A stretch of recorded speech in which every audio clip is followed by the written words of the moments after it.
안녕하십니까. 조선일보 경제부의 박사기자 방현철입니다. 지금은 생방송으로 보내드리는 방현철 박사의 월스트리트 시간입니다. 매일 아침 8시 글로벌 경제의 신호등이자 알람시계인 월스트리트의 주요 이슈를 3가지 포인트로 정리합니다. 그리고 차례차례 이슈를 격파해볼 텐데요. 그럼 7월 29일 목요일 생방송 방현철 박사의 월스트리트를 함께할 분을 소개해드리겠습니다. 대신증권 글로벌 영업본부에서 일하고 계신 방지훈 대리 나오셨습니다. 안녕하세요. 네, 안녕하십니까. 네. 오늘 아침에 새벽이죠. 새벽에 네. 미 연준의 FOMC 연방공개시장위원회가 있었는데 네. 끝나고 나서 제롬 파월 의장이 기자회견 했지 않습니까? 네, 맞습니다. 그거 다 보셨어요? 네, 오늘 한국 시간으로 새벽 3시 반부터 기자회견을 진행했는데요. 네. 저도 지난번에도 파월 의장이 회의를 진행하는 거를 보고 이번에도 흥미로워서 네. 일찍 일어나서 네. 봤습니다. 우리나라에서 보려면 어떻게 보면 되죠? 방송 중계는 알 테고 네, 유튜브 중계가 있나요? 네, 미국 연준이 운영하는 유튜브 채널이 있는데요. 네. 그곳에서 라이브로 진행을 해서 제가 손쉽게 볼 수 있었습니다. 예, 미국 연준도 유튜브를 하고 있군요. 예, 저희도 지금 유튜브를 하고 있습니다. 자, 그럼 본격적으로 들어가 보기 전에 간밤에 월스트리트에서 어떤 일이 있었는지 알아보도록 하겠습니다. 29일 새벽에 끝난 월가 증시에서 다우지수는 0.4%, S&P 500은 0.02% 떨어졌습니다. 나스닥은 0.7% 상승했습니다. 미국 재무부에 따르면 미국 10년 만기 국채금리는 전날보다 0.01%포인트 상승한 연 1.26%에 거래됐습니다. 오늘의 월스트리트 3가지 포인트로는 첫 번째, 연준 델타 변이 경제 충격 없을 것. 두 번째, 테이퍼링 시계가 작동하기 시작. 세 번째, 캐피털그룹 팜 이유를 찾아라. 이렇게 3가지를 꼽았습니다. 자, 이제 이 3가지 포인트를 가지고 이슈를 하나하나 격파해 보도록 하겠습니다. 첫 번째, 연준 델타 변이 경제 충격 없을 것.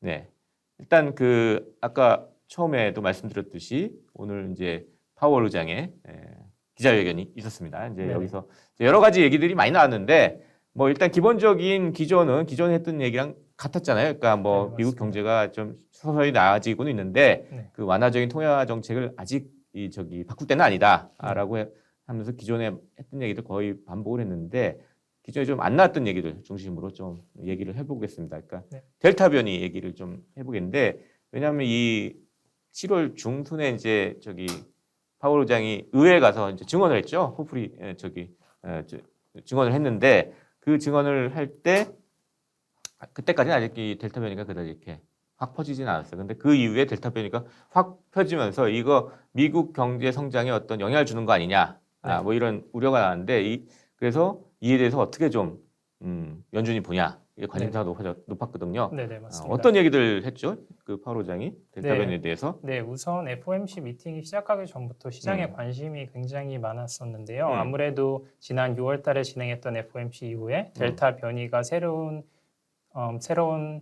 이슈로 부각이 되면서 경제 이슈가 또 됐죠. 네, 경제 이슈로 부각이 되면서 미국의 성장세가 한풀 꺾이는 것이 아니냐. 그러면은 테이퍼링이나 앞으로의 완화적인 통화 정책을 어느 정도 계속 유지해야 되는 건 아니냐. 이런 식으로 시장의 관심이 대단했었는데요. 하지만 오늘 파월 의장이 하는 연설이나 또는 기자회견으로 봤을 때 델타 변이가 그다지 그렇게 지금 미국의 경제 상황에 큰 영향을 미치지는 않는 것 같다고 이야기를 했습니다. 구체적으로 좀 어떤 얘기들을 했어요? 네, 여러 가지 이유를 들 수 있겠는데요. 첫 번째로는 우선 미국 시민들 그리고 미국 기업들도 코로나와 이제 함께 생활하는 것을 배우는 것 같다. 이미 배웠다. 이런 식으로 이야기를 했습니다. 예를 들어서 미국 시민들이 주택을 구입할 때 이제는 온라인으로 구입하는 사람들도 참으로 많다고 집도 합니다. 온라인으로 구입한다? 네, 맞습니다. 예를 들어서 말씀드리자면 시민들의 경우에는 그런 경우가 될 수가 있고요. 그리고 기업들의 경우에도 재택근무를 더 활성화한다던가 그리고 여러 각 지역에 나눠져 있는 사람들을 조금 더 효율적으로 업무를 하기 위해서 여러 가지 소프트웨어나 인프라스트럭처를 이미 구축해 놓은 상태에서 앞으로 4차, 5차, 앞으로 몇 번 더 코로나나 다른 그런 변이 바이러스가 지속될지는 모르겠지만 앞으로 그런 변이 바이러스가 나타나도 미국 경제에는 그렇게 큰 영향을 미치진 않을 것 같다. 이런 뉘앙스로 이야기를 했습니다. 또 백신을 또 많이 맞고 있다는 얘기도 했죠. 네, 맞습니다. 그리고 또 지난 1년간의 이제 코로나를 겪으면서 여러 번의 이제 코로나 파도가 있었지만 그때마다 경제적인 측면에서 주는 그 충격 같은 거는 점점 줄어들어갔다. 네. 뭐 이 얘기도 했습니다. 그러니까 이번에는 또 델타 변이는 더 줄 수도 있다. 뭐 이런 정도의 뉘앙스 이런 걸로 쭉 얘기를 한 것 같습니다. 그러니까 델타 변이가 확산되는 거는 사실이지만 네. 그게 미국 경제에 큰 영향을 주지 않을 것이다. 이런 기조로 좀 이해를 하면 될 것 같아요. 네, 맞습니다. 물론 저희가 현재까지 확인할 수 있는 경제 지표는 6월까지의 경제 지표이지 않습니까? 네. 그래서 델타 변이가 본격적으로 확산된 7월이 반영된 경제 지표는 아직 저희가 확인할 수 없기 때문에 앞으로 있게 되는 잭슨홀 미팅이나 앞으로 9월에 있는 다음 FOMC 미팅에서 구체적으로 델타 변이가 얼만큼 미국 경제에 영향을 미칠지 이런 것도 관심 있게 지켜보면 좋을 것 같습니다. 네. 사실 파월은 살짝 빠져나갈 구멍도 얘기했습니다. 네. 네, 맞습니다. 직장 복귀하고 네. 학교 재개가 연기되면 경제 성장을 둔화시킬 수도 있다. 뭐 이렇게는 또 살짝 빠져나갈 얘기는 했어요. 근데 전반적인 기조는 지금까지는 큰 영향이 없을 것이다. 네. 뭐 이렇게 얘기를 했습니다. 그렇지만 이렇게 낙관론을 이제 델타 변이에 큰 영향이 없다는 낙관론을 펼쳤지만 금리 인상에 대해서는 좀 또 다른 얘기를 했죠. 그러니까 조금 네. 예. 어떤 얘기를 했죠? 그러니까 네, 우선 여러 기자들이 다양한 질문을 했었는데요. 네. 어떤 기자분께서 금리 인상에 대해서 이야기를 할 때마다 파월 의장은 한 발 빼서 금리 인상을 논할 시기는 아직 멀었다. 멀었다. 네, 여러 가지 그 충족 요건들이 있겠지만 인플레이션 타겟을 상당 기간 2%가 넘는 수준을 계속 지속을 하고 그리고 완전 고용에 도달하기 전까지는 금리 인상은 없을 것이다. 예. 그런 식으로 기존 논조로 계속 이야기를 네, 했습니다. 6월달 FOMC 후에 2023년에 두 번의 금리 인상이 있을 수 있다. 네. 이렇게 좀 신호가 나와서 네. 좀 시장이 충격을 받았는데 그거는 아직 먼 미래의 얘기지 네, 지금 맞습니다. 당장의 일은 아니다. 뭐 네. 이런 취지인 것 같습니다. 네. 또 이제 앞으로 이 경제 상황을 판단할 때 상당히 자기들이 뭘 중요하게 이제 볼 것인지도 살짝 또 얘기를 했죠. 그러니까 네네. 어떤 얘기를 했죠? 그거에 대해서는. 네, 우선 인플레이션이 아무래도 이번 6월 달에 FOMC 미팅이 끝나고 했던 연설을 한번 보시면은 그때는 인플레이션이 트랜지토리, 즉 일시적인 현상이다라는 말을 매우 반복적으로 이야기를 했는데요. 네. 다만 이번 연설 그리고 기자회견에서는 제가 보기에는 아무래도 파월 의장이 인플레이션이 당분간 어느 정도 지속될 것이다에는 동의한다는 뉘앙스로 네. 보였습니다. 네. 약간 일시적이라는 단어는 잘 얘기 안 한 것 같아요. 오늘은. 네, 맞습니다. 대신에 좀 몇 달 동안은 좀 높은 수준에서 움직일 것이다 하면서 네네. 뭐 결국은 떨어질 것이다. 뭐 네네. 이렇게 얘기 정상적인 수준으로 내려갈 것이다 이렇게 믿는다. 뭐 이렇게 네네. 얘기를 한 거죠. 네. 그리고 또 어떤 기자분께서 그러면은 파월 의장이 보는 인플레이션 2%에 도달하려면은 도대체 어떤 인플레이션을 이야기를 하는 거냐 이런 식으로 질문을 했었는데요. 파월 의장이 지금 보는 인플레이션은 지금 상당 부분 공급망에 있는 병목 현상이라든지 그런 펜트업 디맨드, 즉 억눌려 있던 소비가 폭발하면서 나오는 보복 소비라고 우리가 얘기하는 거죠. 네네, 보복 소비가 맞물리면서 있게 되는 일시적인 현상일 수도 있고, 그리고 이 특정 산업군, 그다음에 특정 제품에 집중돼서 이 인플레이션이 일어나기 때문에 좀 더 사회적 전반적으로 그리고 경제 전반적으로 동시에 일어나는 물가 상승률이 필요하다 이런 식으로 이야기를 했습니다. 네. 그러니까 일단 연주이 보는 게 이제 물가랑 고용인데 물가는 그렇게 얘기했고 고용에 대해서는 어떻게 얘기를 했습니까? 네, 고용에 대해서는 아직까지도 조금 아직까지 많은 시간이 필요하다는 이야기를 했는데요. 지금 코로나 이전과 비교했을 때 거의 8천만 정도, 800만, 800만 정도, 700만에서 800만 정도의 그런 일자리가 아직 적은 거죠. 적다고 합니다. 따라서 고용이 회복하는데도 어느 정도 시간이 걸린다고 했는데요. 6월 FOMC에서도 말했듯이 여러 가지 이유가 있을 수 있겠습니다. 예를 들어서 육아를 하시는 분들은 아직 스쿨이 제대로 오픈을 하지 않았기 때문에 조금 더 육아에 집중하시는 분들도 있을 수 있고, 그리고 또한 델타가 최근 급부상하면서 또 코로나 이슈로 인해서 회사로 복귀하기를 좀 주저하는 사람들도 있을 수 있고 여러 가지 있겠지만 아마도 그 두 가지가 가장 큰 이유인 것 같습니다. 예. 그러니까 앞으로 볼 때는 그러니까 상당히 우리가 이제 연준 내 정책을 좀 어떻게 될까 볼 때 고용 지표가 상당히 중요하게 볼 것 같아요. 네네.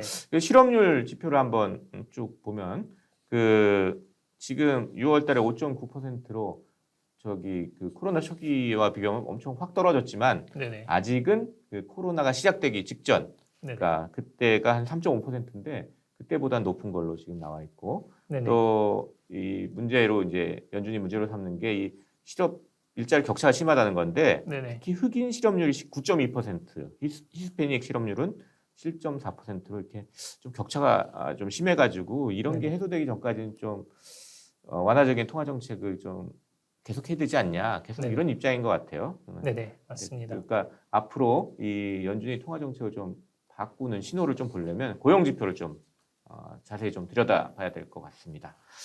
자, 이렇게 해가지고 첫 번째 이슈 연준 델타 변이 경제 충격 없을 것, 뭐 이 이슈를 가지고 같이 얘기해봤습니다. 두 번째 이슈 테이퍼링 시계가 작동하기 시작, 이건데 역시 이제 연준의 그 FOMC 이후에 있던 기자회견과 그 성명서 관련한 내용으로 해가지고 그중에 특히 이제 테이퍼링에 대한 관심이 많기 때문에 그 부분만 따로 해가지고 한번 얘기를 해보겠습니다. 일단 뭐 연준이 지금 매달 한 800억 달러의 국채 그리고 400억 달러의 모기지 저당 채권 MBS를 지금 시장에서 사들여서 1,200억 달러씩 이제 네. 채권을 사니까 이제 시장 금리를 좀 낮게, 장기 금리를 낮게 이제 유지하는 거죠. 네. 이거에 대해서 이제 일단 논의를 이제 구체적인 논의를 이번 회의 7월 회의에서 이제 네네. 하기 시작한 거 아닙니까? 네, 맞습니다.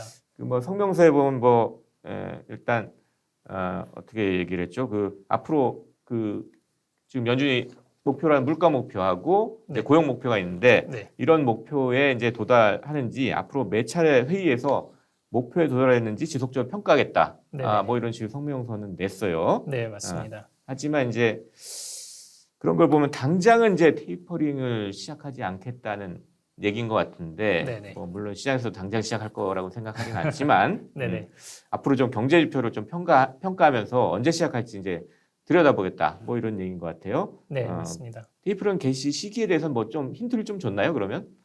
구체적인 시기에 대해서는 이번에도 힌트를 주지는 않았습니다. 네. 예를 들어서 그 기자회견에 참석하셨던 분 음. 중에 한 분이 이런 질문을 했습니다. 네. 지금 저희도 아시다시피 시장은 지금 9월, 11월 FOMC에서 테이퍼링 발표 또는 구체적인 그런 디테일한 부분에 대해서 이야기를 할 것이다. 또는 더 빠른 잭슨 홀에서 어떤 신호를 줄 것이다. 이런 식으로 반영을 하고 있는데 파월 의장은 어떻게 생각하십니까? 이렇게 질문을 했었는데요. 파월 의장은 이 부분에 대해서 직접적인 언급은 피했고요. 그리고 아까 말씀하시다시피 upcoming meetings, 앞으로 몇 번의 회의라고 이야기는 했지만 이게 구체적으로 9월, 11월 FOMC를 그렇게 의미하진 않는다. 즉 11월 전에 모든 걸 결정하지는 않을 것이다. 이런 뉘앙스로 이야기를 했던 것 같습니다. 상당히 시기에 대해서는 열려 있네요. 네, 맞습니다. 일단 이제 근데 테이퍼링을 논의했다는 것 자체 가지고 이제 월가에서는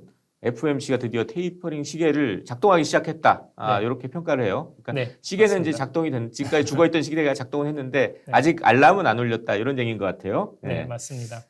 네. 네, 지난번에서도 음. 나왔던 이야기 중에 하나가 talking about tapering이라는 그런 예. 문구가 네, 있었는데요. 재밌는 얘기 했죠. 네네, 테이퍼링에 관해서 이야기한 것을 이야기했다. 이런 식으로 했다면 이번에 파월 의장이 했던 코멘트 중에서 제가 주의 깊게 봤던 부분은 딥 다이브 디스커션을 처음으로 진행을 했다. 이런 식으로 이야기를 했습니다. 즉 심도 깊게 이야기를 했다는 것이죠. 그 테이퍼링 지금 하고 있는 자산 매입에 대한 그런 규모, 타이밍, 그리고 구체적인 구성에 대해서 좀 심도 있게 회의를 진행했던 것 같습니다. 얘기는 많이 했는데 발표할 정도로 뭐가 합의가 되지는 않은 것 같네요. 그러니까 쉽게 얘기해가지고. 근데 좀 재밌는 건 좀 구체적인 내용들은 또 얘기를 했어요. 시기는 정확히 얘기는 하지 않아도. 그러니까 아까 얘기한 MBS 즉 그 모기지 저당증권 이거를 시장에서는 지금 부동산 시장이 과열이니까 그거를 잠재우기 위해서 부동산 관련 채권인 MBS부터 좀 먼저 줄이지 않겠냐. 뭐 이런 전망이 많았는데 그거에 대해서 또 자세히 또 설명을 했잖아요. 어떻게 설명했죠? 네, 아무래도 파월 의장이 개인적으로 생각하는 견해도 어느 정도 들어가 있는 것 같은데요. 아무래도 이번 FOMC 회의에서 몇몇 의원들이 이 부분을 좀 지적을 했다고 합니다. 네. MBS의 테이퍼링을 좀 더 먼저 시작을 해서 지금 부동산 주택 가격을 어느 정도 잡는 게 맞지 않느냐 이런 식으로 이야기를 했지만 네. 그렇게 큰 지지를 얻지는 못했다고 합니다. 네. 따라서 파월 의장 본인도 여러 가지 7월 중순에 있었던 미국 의회에 있었던 증언에서도 마찬가지고요. MBS 그 디렉트하게 매입을 하는 것이 구체적으로 주택 가격 상승에 그렇게 큰 영향이 있는 것 같진 않다. 네. 다만 지금 주택 가격 상승인 연준이 완화적인 통화 정책 모든 것을 포함한 영향으로 볼 수 있다. 이렇게 이야기를 했습니다. 그러니까 MBS가 직접적으로 부동산 시장하고는 네. 연결이 안 돼 있으니까 그것부터 먼저 줄일 필요는 없다. 이런 네네. 취지네요. 그러니까 네, 예. 맞습니다. 그리고 만약에 테이퍼링을 시작하게 된다면 라는 가정하에 어느 한 그런 MBS 매입이라든지 국제 매입을 어느 한 부분을 조금 더 빨리 줄이는 것이 아닌 동시다발적으로 줄이는 것이라고 이야기를 했습니다.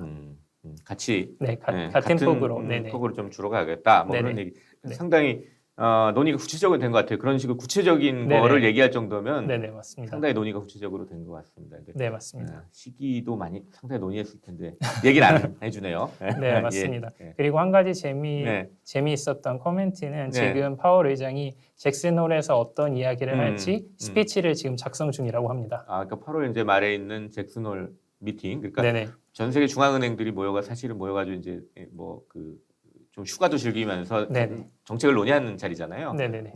거기서 항상 이제 연준 의장이 중요한 정책들을 사실 발표를 했는데 네네. 그 연설문을 지금부터 한 달 전부터 지금 열심히 준비한다는 거네요. 그러니까 네, 맞습니다. 뭔가 좀 뭘 발표한다는 시그널을 준 것 같기도 하고 아닌 것 같기도 하고. 예. 네. 좀 헷갈리게 이야기를 해서 확신을 할 수는 없지만 예. 아무래도 좀 어느 정도 큰 발표를 준비하지 않을까 그런 기대를 해봅니다. 네. 그렇게 해서 일단 두 번째 이슈 테이퍼링 시계가 작동하기 시작. 뭐 이 두 번째 이슈를 같이 얘기해 봤습니다. 세 번째 이슈는 캐피탈 그룹 팜 이유를 찾아라 이겁니다. 일단 요 얘기를 하기 전에 오늘 새벽에 이제 페이스북이 이제 그 실적 발표를 했잖아요. 네네. 그거 좀 보셨나요? 실적 발표하는 거? 네, 저도 그 CNBC나 다른 매체를 통해서 브레이킹 뉴스로 제일 위에 뜨더라고요. 예. 그래서 네.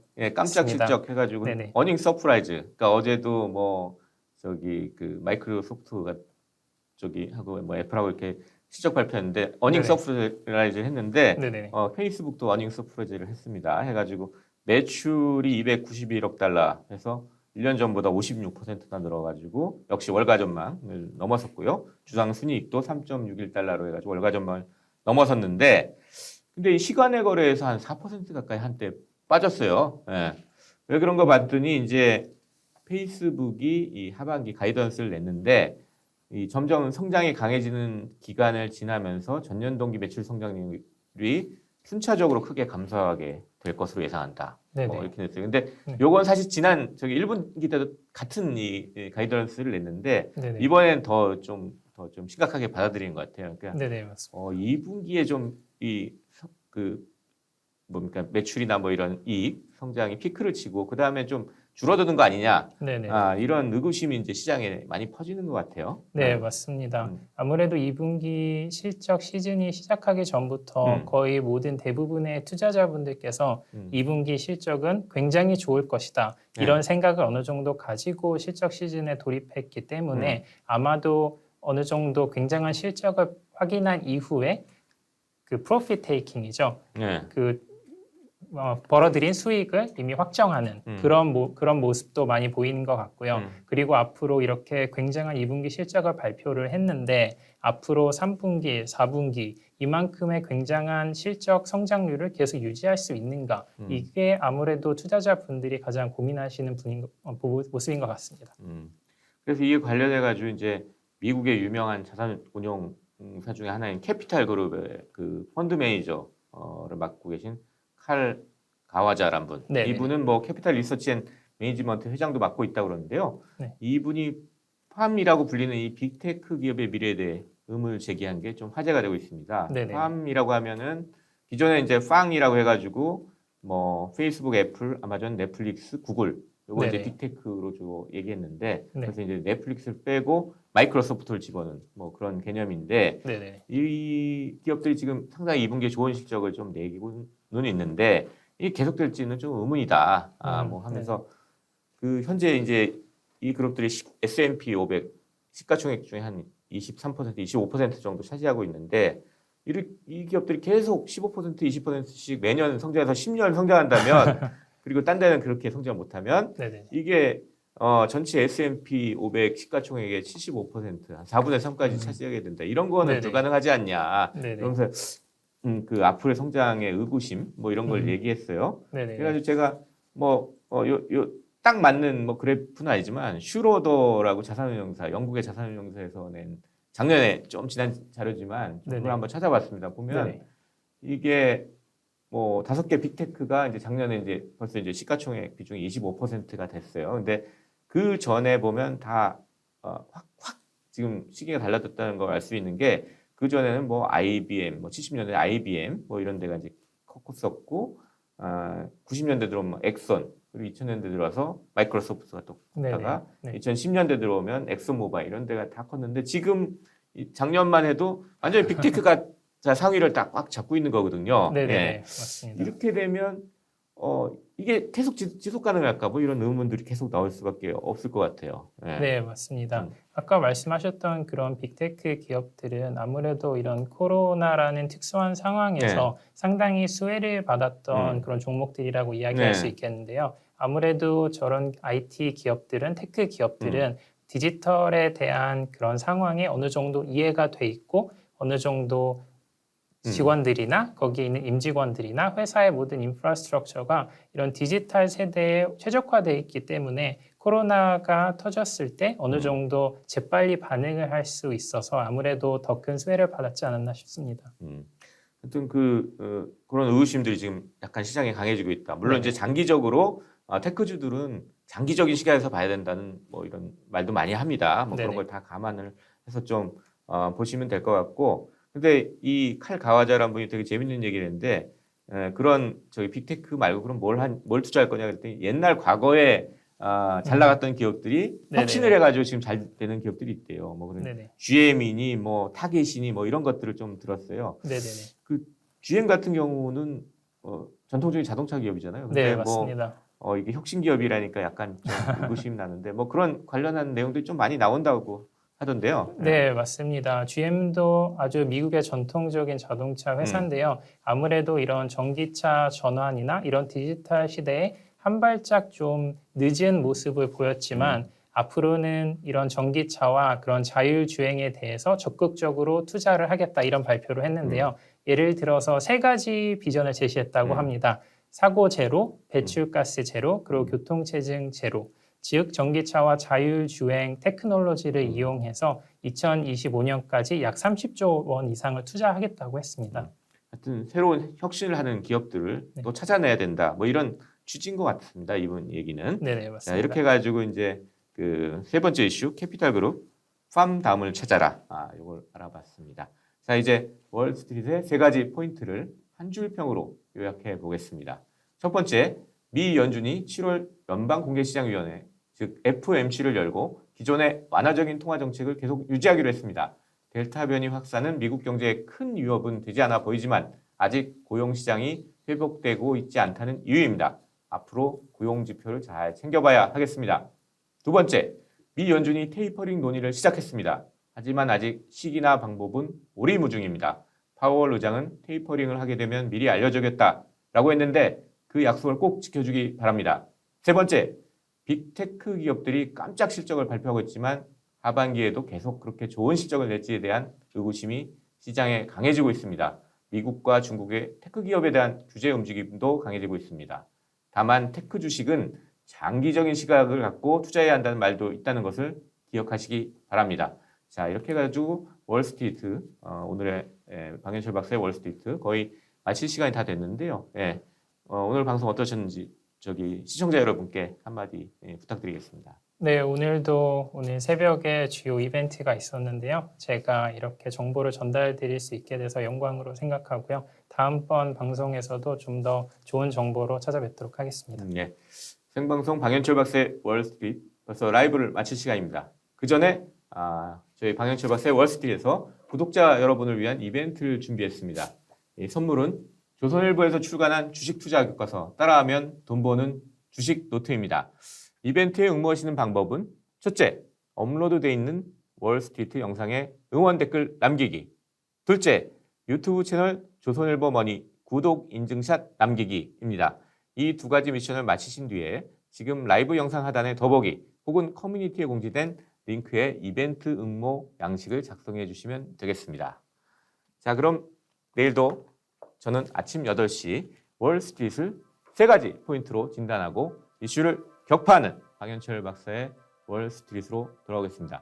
지금까지 함께해 주신 대신증권 글로벌 영업본부의 강지훈 대리, 그리고 저는 조선일보 경제부의 박사기자 방현철이었습니다. 감사합니다.